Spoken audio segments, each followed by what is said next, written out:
tunataka hawa Kenya hapa within 72 hours. Failure to which ama watupatie mechanism ya venye watafanya. Kenya Airways mkitaka kupandisha ticket hata 10 times, it's up to you.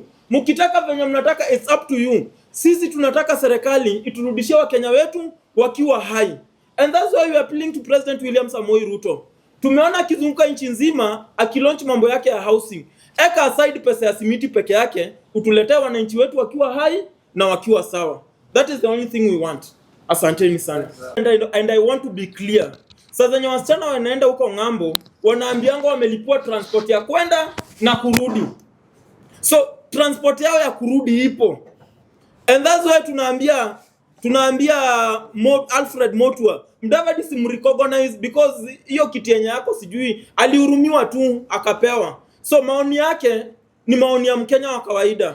Na constitutional inatupatia freedom of expression. Lakini sisi kama watetezi tunasema venye walipromisiwa kwenda majuu transport yao ya kwenda na kurudi ipo. Sisi Mudavadi is the Prime Cabinet Secretary and the Minister of Foreign Affairs.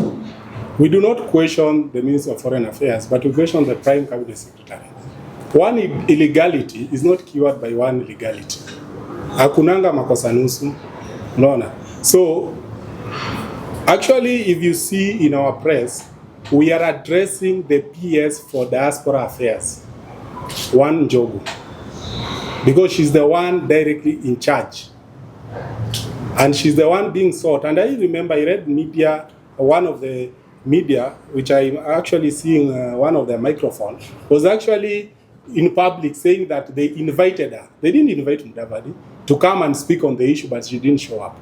So Kenyans need to know. Our concern is the people who went around promising these jobs. It was Mutua, it was President Ruto, and the PS for Diaspora Affairs. Secondly, on your issue that there are people who can leave Kenya without the government being aware. Can you leave Kenya without a passport?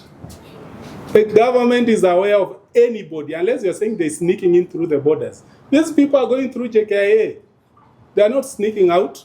And actually the government mobilized them in a program they call Kazi Maju. It was a government policy.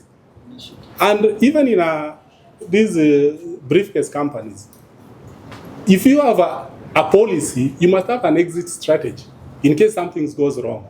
So if they had a Kazi Maju to take people to the Gulf, they must, unless they didn't think through, they must also have, how do we bring these people back if it doesn't work out? So the issue of there's an illegal, what are they called? Agencies taking people. Actually, that's their job to make sure there's no, what can we do as citizens? We pay them taxes so that they ensure that everybody that goes Maju goes in a proper way so that they can be brought back. And lastly, on the issue of the illegal agencies, I think that's another issue that actually he shouldn't be using it to justify. He should actually be answering why they allowed illegal agencies to take Kenyans Maju. So for us as Mtetezi, for now, we don't want to go into the technicalities. We just want our people back while alive, because we are happy to say that so far they are all alive. Please bring them back while they're still alive. Thank you. Unless you have something to add. So, nikiongezea, one of the reasons why nasema government inatuchezea game hapa, there is no way unaweza tupatia statistics ya kutuambia we have 500,000 people kule Middle East. Alafu pia utuambia hapa Kenya kuna agencies illegal. Hiyo high match. What we know, if there is illegal agencies, tuko na immigration, tuko na DCIs. Acha zile agencies zenye ziko mandated kufanya hiyo kazi, ifanye hiyo kazi. Sisi tunataka Wakenya wetu wakiwa alive, and that is what we want.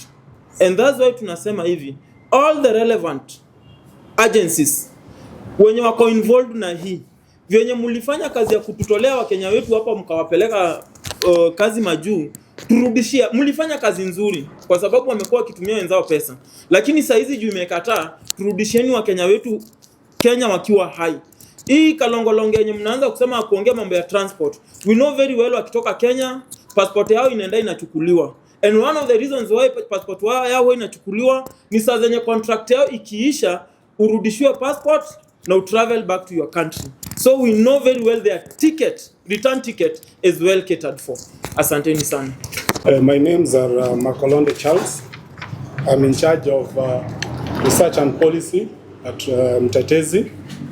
And before I address the next issue, because we also know there's an issue with Nairobi County and what happened yesterday and what has been happening, I just want to add something on what is happening in the Gulf. I saw a notice by IMF saying that Kenya isn't very clear on the kind of mitigation measures that we have put in place, because we know that we have G2G. And this thing was an idea by the president himself, and it was to stabilize the dollar. Now in a place where the person who is supplying us with oil is in a war, we need to know. I saw a press statement by the Minister of Energy saying that we are secure. But how secure are we? How much oil do we have in store? We need that breakdown. How much are we using in a month? How many million metric tons of diesel, petrol, and kerosene are we using in a month? And how much do we have in store? So that we know we are secure for how long. And do we have any alternative in case the war prolongs? Because you can't say the war will go for a week or a month. And lastly, this goes to our exports. We know that Kenya, we export most of agricultural goods to the Middle East. And Iran and Pakistan are the biggest importers of our tea. Now that they are in war, do we have an alternative? I haven't seen any communication by the Minister of Agriculture or the relevant, even the Tea Board of Kenya, addressing that issue. Or majani chai zetu zitaanza kuozea Mombasa, then tukose the revenue, all of a sudden dollar tena ianze, energy pia mafuta bei pande, kidogo kidogo, we're in economic crisis. This is just a warning bell. We are just asking the government, please don't act like nothing is happening. Then when after something has happened, now we start rushing around. Kenyans are already in a tough economic situation. Ikiendelea hivi will be deeper mess. So for that matter, our address is to the president and the relevant ministry, all of them. We demand they form a multi-sectoral team so that this issue can be addressed and Kenyans can get the information and our people in the Middle East can be brought back safely. Please bring them kawa mekaji ya ndege, si uko chini wakiwa maiti. Thank you.